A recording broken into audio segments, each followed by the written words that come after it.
আমরা সাধারণত যখন কোনো অচেনা জায়গায় যাই তখন তো মাথায় ওই জিপিএস এর কথাটা আসে। মানে ম্যাপটা একদম নিখুঁত পথ দেখায়, কোথায় ডানে ঘুরতে হবে, কোথায় জ্যাম আছে, সব একদম পরিষ্কার। আমাদের লজিক্যাল বা যুক্তিবাদী মনটাও কিন্তু ঠিক এই জিপিএস এর মতোই কাজ করে। হ্যাঁ, ঠিক একদম জিপিএস-এর মতোই। সবকিছু মাপা বা গোনা যায় এমন একটা কাঠামোর মধ্যে থাকলে আমরা খুব আরাম বোধ করি। কিন্তু ধরুন, মহাসড়ক শেষ হয়ে হঠাৎ একটা বিশাল সমুদ্র চলে এলো সামনে।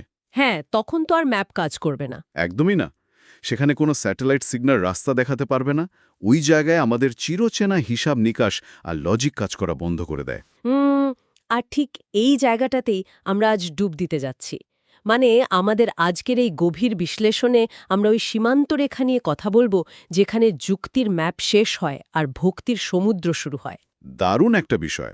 আর এর জন্য আমরা বেশ কিছু যোগী, সাধক আর সফল পেশাদারদের অভিজ্ঞতার সাহায্য নিচ্ছি। ঠিক। আমাদের মূল উদ্দেশ্য হল এটা বোঝা যে আধ্যাত্মিকতা কোনো অন্ধবিশ্বাস নয়, বরং এটা এমন কিছু দৈনন্দিন অভ্যাসের সমষ্টি যা আমাদের জীবনকে আরও অর্থবহ করে। আচ্ছা, শুরুতেই একটা ভুল ধারণা ভাঙা যাক।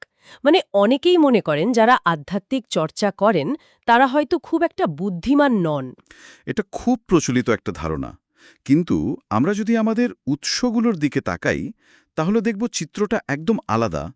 ধরুন ওই ইঞ্জিনিয়ারের গল্পটা, যিনি গেট পরীক্ষায় ৩৮০ র্যাঙ্ক করেছিলেন। হ্যাঁ, হ্যাঁ, গেট পরীক্ষায় ৩৮০ র্যাঙ্ক, এটা তো সাংঘাতিক ব্যাপার। চরম যুক্তিবাদী একজন মানুষ। ঠিক তাই। জীবনের প্রতিটা সিদ্ধান্ত তিনি নিতেন লজিক দিয়ে। কিন্তু সফলতার একটা চূড়ান্ত পর্যায়ে গিয়ে তিনি বুঝলেন যে শুধু বুদ্ধি দিয়ে জীবনের সব উত্তর পাওয়া যায় না। মানে একটা শূন্যতা তৈরি হয়েছিল তার ভেতরে। একদম। আর তারপরে এই প্রবল যুক্তিবাদী মানুষটি সম্পূর্ণ সমর্পিত একজন দেবী ভক্তে পরিণত হন। হুম। এটা প্রমাণ করে যে ভক্তি আসলে বুদ্ধির অভাব নয়।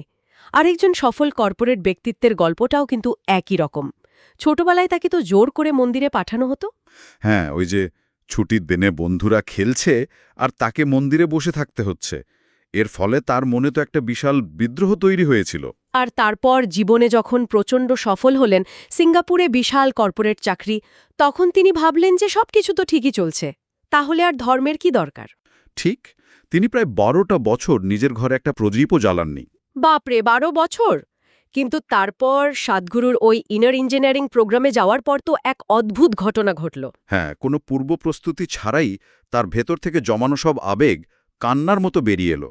তিনি তো শুধু কাঁদছিলেনই আহ, এই কান্নার কিন্তু কোনো লজিক ছিল না। না, এটা ছিল তার ওই ১২ বছরের যুক্তির পাহাড় ভেঙে পড়ার শব্দ। তিনি যুক্তির বাইরে গিয়ে এক বিশাল ঐশ্বরিক শক্তির উপস্থিতি অনুভব করেছিলেন। মানে যুক্তি হলো একটা শক্ত খোলেশের মতো, তাই না? যেটা আমাদের বাইরের দুনিয়া থেকে বাঁচায় ঠিকই, কিন্তু ভেতরের নরম অনুভূতিগুলোকে আটকে রাখে। দারুণ বলেছেন। আর ভক্তি হল সেই বৃষ্টির মতো যা ওই খোলসটাকে গলিয়ে দেয়। এখানে সবচেয়ে চমকপ্রদ বিষয়টি হল এই সমর্পণ কিন্তু বুদ্ধিমত্তার অভাব নয়। বরং এটা হলো বুদ্ধির সর্বোচ্চ পর্যায়, যখন মানুষ নিজের সীমাবদ্ধতা বুঝতে পেরে এক বৃহত্তর শক্তির কাছে সমর্পণ করে। আচ্ছা, ইতিহাসে তো এমন অনেক উদাহরণ আছে। হ্যাঁ, যেমন শ্রী রামানুজন, এত বড় একজন গণিতবিদ, কিন্তু তিনি তার সব জটিল গাণিতিক সূত্রে কৃতিত্ব দিতেন তার ইষ্টদেবীকে। হুম। আবার শ্রী চৈতন্য মহাপ্রভুর ঘটনাটাও তো খুব চমকপ্রদ। তিনি তো একসময় প্রচণ্ড তার্কিক ছিলেন। হ্যাঁ, তিনি ভগবানকে চ্যালেঞ্জ করে জঙ্গলে গাছের মগডালে গিয়ে লুকিয়েছিলেন। দেখতে চেয়েছিলেন ভগবান তাকে সেখানে খাবার দিতে পারেন কিনা। আর ভাগ্যের কি অদ্ভুত খেলা দেখুন, একদল সৈন্য এসে তাকে জোর করে খাওয়িয়ে দিল। তারা ভেবেছিল জঙ্গলে কেউ হয়তো খাবারে বিষ মিশিয়েছে, তাই টেস্ট করার জন্য তাকেই ধরে খাওয়াল। হ্যাঁ, ঠিক। আর ওই ঘটনার পরেই তার যুক্তিবাদী মন সম্পূর্ণ ভক্তির কাছে সমর্পণ করে। আদি শঙ্করাচার্যের জীবনেও তো এমন ঘটেছিল। তিনি শক্তির অস্তিত্ব মানতেন না। হ্যাঁ, তারপর যখন তিনি ভীষণ অসুস্থ হয়ে পড়িলেন, বিছানা থেকে ওঠার ক্ষমতাটুকুও ছিল না, তখন এক ছোট্ট মেয়ে তাকে তার ভুল ধরিয়ে দেয়। মেয়েটি বলেছিল, আপনি তো শক্তি মানেন না, তাহলে আপনার এই শরীরটা ওঠার শক্তি পাবে কোথা থেকে? এই অকাট্য যুক্তি তার অহংকার ভেঙে দেয়। হুম। এই সব উদাহরণ থেকে একটা জিনিস খুব পরিষ্কার, মন যখন ভক্তির জন্য প্রস্তুত হয় তখন সেই ভক্তি প্রকাশের জন্য একটা নির্দিষ্ট পবিত্র জায়গার প্রয়োজন হয়। একদম তাই। একটা ফিজিক্যাল স্পেস খুব জরুরি। কিন্তু এই শহরের ছোট ফ্ল্যাটে বা কর্মব্যস্ত জীবনে এটা কিভাবে সম্ভব? মানে বিশাল ঠাকুরঘর তো সবার থাকে না। এখানেই চমৎকার আর খুব সহজ কিছু সমাধানের কথা বলা হয়েছে। বিশাল আয়োজনের কোনো দরকার নেই। ঘরের সবচেয়ে পরিষ্কার আর শান্ত কোণটি বেছে নিলেই হবে। হুম। তারপর সেখানে একটা লাল রঙের সুতির কাপড় বিছাতে হবে, তাই তো? হ্যাঁ, তবে কাপড়টাকে ত্রিভুজ আকারে ভাঁজ করে রাখতে হবে, আর এর সূক্ষ্ম কোণটি নিজের দিকে মুখ করে থাকবে। আচ্ছা, এর উপর দেবীর একটা ছবি রাখতে হবে। মানে খুব দামি কোনো যন্ত্র বা মূর্তির দরকার নেই। একদমই না। সাধারণ একটা প্রিন্ট করা ছবি যথেষ্ট। সাথে শুধু লাল ফুল বা হাতের কাছে থাকা যে কোনো পাতা অর্পণ করতে হবে, আর একটা প্রদীপ জ্বালাতে হবে। হুম। কিন্তু এই স্থানটার প্রতি মানসিক সংযোগটা তো আসল, তাই না? ঠিক। সংযোগটা এমন হতে হবে যেন বাড়িতে আগুন লাগলে সবার আগে ওই দেবীর ছবিটিই রক্ষা করার কথা মনে আসে। ওই যে নয়ডায় ভূমিকম্পের সময়কার একটা ঘটনার কথা বলা হয়েছে সূত্রগুলোতে, এক সাধক ভূমিকম্পের সময় বিল্ডিং থেকে নিচে নেমে যাওয়ার পর আবার নিজের জীবনের ঝুঁকি নিয়ে উপরে ছুটে গিয়েছিলেন তার দেবীর যন্ত্র বাঁচাতে। হ্যাঁ, এটা বোঝায় যে আসল পবিত্রতা বাইরের উপকরণে নয়, থাকে আমাদের আকাঙ্ক্ষায়। উম, ভক্তির আরেকটা ছোট কিন্তু গভীর কাজের উদাহরণ দেওয়া হয়েছে, খাওয়ার আগে খাবারটি দেবীকে উৎসর্গ করা। হ্যাঁ, এটা খুব শক্তিশালী একটা প্র্যাকটিস। আমরা যখন ক্ষুধার্ত থাকি, তখন তো খাবার দেখলেই ঝাঁপিয়ে পড়ার একটা আদিম প্রবৃত্তি কাজ করে আমাদের ভেতরে। মানে পশুর মতো একটা ব্যাপার। ঠিক। কিন্তু খাওয়ার ঠিক আগে কিছুক্ষণ অপেক্ষা করে ভোগ নিবেদন করলে ওই আদিম প্রবৃত্তিগুলো ভেঙে যায়, আর আত্মনিয়ন্ত্রণ বাড়ে। আচ্ছা, কিন্তু যাদের ঘরে দেবীযন্ত্র নেই বা যারা এসব নিয়মকানুন খুব একটা জানেন না, তারা কি করবেন? আমরা যদি একটু বৃহত্তর দৃষ্টিকোণ থেকে দেখি, তাহলে বুঝব আসল বিষয় উপকরণ নয়। মনের নিখাত প্রেম আর একটা সাধারণ ছবি এই শক্তি জাগ্রত করার জন্য যথেষ্ট। হুম। জায়গা তৈরি হওয়ার পর সেখানে বসে প্রতিদিন নির্দিষ্ট কি কি চর্চা করা যায় সেটা জানা দরকার, বিশেষ করে অচল অর্পণেমের কথা। হ্যাঁ, অচল অর্পণম হল 11 মিনিটের অত্যন্ত শক্তিশালী একটা প্রক্রিয়া। এটাতে তো সম্পূর্ণ স্থির হয়ে, মানে একদম অচল হয়ে বসে দেবীর ছবির দিকে তাকিয়ে থাকতে হয়। ঠিক। আর সাথে সাদগুরুর কণ্ঠে লুমভুম নামের একটা বিশেষ মন্ত্র শুনতে হয়। তবে একটা বড় নিয়ম হলো, এই মন্ত্র নিজে উচ্চারণ করা যাবে না। হুম। শুধু শুনতে হবে। এর কারণটা কি? মানে নিজে জপ করলে সমস্যা কোথায়? কারণ হলো, আমরা যখন নিজেরা উচ্চারণ করি, তখন আমাদের মস্তিষ্ক শ্বাস-প্রশ্বাস আর উচ্চারণের কাজে ব্যস্ত হয়ে পড়ে।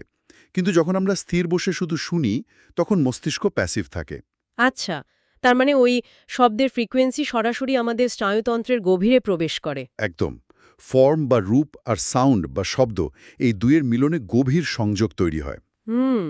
এই চর্চার পাশাপাশি দেবী স্তুতির কথাটাও তো খুব গুরুত্ব দিয়ে বলা হয়েছে। যে কোনো ধ্যান বা যোগব্যায়াম শুরু করার আগে নাকি এটা করা উচিত? হ্যাঁ, কারণ দেবীস্তুতি মন ও শরীরের চারদিকে একটা প্রতিরক্ষামূলক আবরণ বা শিল্ড তৈরি করে। কিন্তু এখানে একটা বড় সতর্কতাও আছে, তাই না? শুরুতে নাকি কখনোই 11 বার দেবী স্তুতি করা উচিত নয়। একদমই উচিত নয়। 3 বার দিয়ে শুরু করা ভালো। কারণ অতিরিক্ত শক্তি ধারণ করার ক্ষমতা শুরুতে আমাদের শরীর ও মনের থাকে না। ওই বাল্বের উপমাটা দারুণ। আমাদের বাসাবাড়ির সাধারণ 220 ভোল্টের বাল্বে যদি হঠাৎ 250 ভোল্ট বিদ্যুৎ চলে আসে, তবে তো বাল্বটা ফিউজ হয়ে যাবে। ঠিক তাই। মানুষের স্নায়ুতন্ত্রের ক্ষেত্রেও ঠিক একই ঘটনা ঘটে। হঠাৎ উৎপন্ন বিপুল শক্তি সামলাতে না পারলে ক্ষতি হতে পারে। আচ্ছা, একটা প্রশ্ন খুব স্বাভাবিকভাবেই মনে আসে। শক্তি তো বলা হয় আমাদের ভেতরেই আছে। তাহলে বাইরের একটা ছবির দিকে তাকিয়ে স্তুতি করার কি দরকার? এটা খুব চমৎকার একটা প্রশ্ন। ধরুন, সূর্যের আলো আর উত্তাপ তো বাইরেই আছে, কিন্তু আপনি যদি ঘরের সব দরজা জানালা বন্ধ করে বসে থাকেন, তাহলে কি সেই উত্তাপ পাবেন? না, তা তো পাবো না। দেবীর ছবি বা যন্ত্র হলো ঠিক ওই জানালার মতো, যার সামনে দাঁড়ালে ভেতরের শক্তি বাইরের ঐশ্বরিক শক্তির সাথে অনুরণিত হয়ে দ্রুত জাগ্রত হতে শুরু করে। হুম। খুব সুন্দর একটা তুলনা। কিন্তু এই সমস্ত পদ্ধতি শোনার পর তো অনেকেই ভাবতে পারেন, কর্পোরেট জব বা ব্যবসার হাজারো ঝামেলার মধ্যে এসব করার সময় কোথায়? এই চিন্তার উত্তরেই বৈশাখ সাবু খুব বাস্তবসম্মত একটা কথা বলেছেন। তিনি পরিষ্কার করেছেন যে নিখুঁত ধ্যানী বা পারফেক্ট মেডিটেটর বলে কিছু হয় না। মানে আধ্যাত্মিকতাকে কোনো রেস বা প্রতিযোগিতায় পরিণত করা ঠিক নয়। এক্স্যাক্টলি না। এমন কোনো নিয়ম নেই যে প্রতিদিন 10টা আলাদা আলাদা চর্চা করতেই হবে। তাহলে কর্মব্যস্ত মানুষদের জন্য সমাধানটা কি? সমাধান হল নিজের পেশাদারিত্বের প্রতি সম্মান রেখে ছোট ছোট রুটিন তৈরি করা। যেমন সকালে একটু তাড়াতাড়ি উঠে সম্ভাবী চর্চা করা। হুম। আর কাজের ফাঁকে কিছুটা প্রেজেন্স টাইম বা উপস্থিতির সময় বের করা, তাই তো? হ্যাঁ, মিটিং বা কাজের মাঝে একটু স্থির হয়ে বসা। এছাড়া গৌড়াবান্নার একটা খুব কার্যকারী নিয়ম আছে। ওই যে রাত 11টার রুটিনটা। ঠিক, দিনের বেলা যতই ব্যস্ততা থাকুক না কেন, রাত 11টায় সব কাজ শেষ করে দেবীর সামনে বসার একটা কঠোর রুটিন তিনি মেনে চলতেন। এই নিয়মটা তার জীবনে একটা নোঙর হিসেবে কাজ করেছে। তার মানে দাঁড়ালো আমাদের কাছে যেটুকু সময় আছে সেটুকু যদি আমরা ধারাবাহিকতার সাথে পালন করি তবে সেটাই যথেষ্ট। হ্যাঁ, এটা একটা গুরুত্বপূর্ণ প্রশ্ন সামনে আনে। আমরা আসলে আধ্যাত্মিকতার মাধ্যমে কি খুঁজছি? আমরা তো জীবন থেকে পালাতে চাইছি না। একদমই না। বরং এই আধুনিক জটিল জীবনটাকে আরও শান্ত ও কার্যকারীভাবে যাপন করার জন্যই এই টুলগুলো ব্যবহার করছি। ঠিক বলেছেন। তো আজকের পুরো আলোচনার মূল সুরটা যদি আমরা দেখি, যুক্তি আমাদের পথ দেখায়, কিন্তু ভক্তি আমাদের গন্তব্যে পৌঁছায়। ছোট্ট একটা ঘরে একটা লাল কাপড় আর প্রদীপের মাধ্যমে যে পবিত্রতা তৈরি করা যায় তা অবিশ্বাস্য। আর দেবী স্তুতি এবং অচল অর্পণম শুধু কিছু নিয়ম নয়, এগুলো হলো মহাবিশ্বের আদি শক্তির সাথে যুক্ত হওয়ার একটা জানালা। একেবারে শেষ পর্যায়ে এসে আমরা একটা খুব গভীর ধারণা নিয়ে কথা বলতে চাই, ত্রিপুরা ভৈরবী এবং ধ্বংসের ধারণা, যা আগে আমরা বলিনি। হ্যাঁ, ত্রিপুরা ভৈরবীকে ধ্বংস বা ক্ষয়ের দেবী বলা হয়। সাধারণত ধ্বংস শব্দটা শুনলে আমাদের নেতিবাচক মনে হয়। হুম। কিন্তু এই ধ্বংস তো নেতিবাচক কিছু নয়। একটু ভাবলেই বোঝা যায় সময়ের প্রতিটি মুহূর্ত যে পার হয়ে যাচ্ছে তা আসলে আমাদের আয়ুর এক একটি সেকেন্ডের ধ্বংস।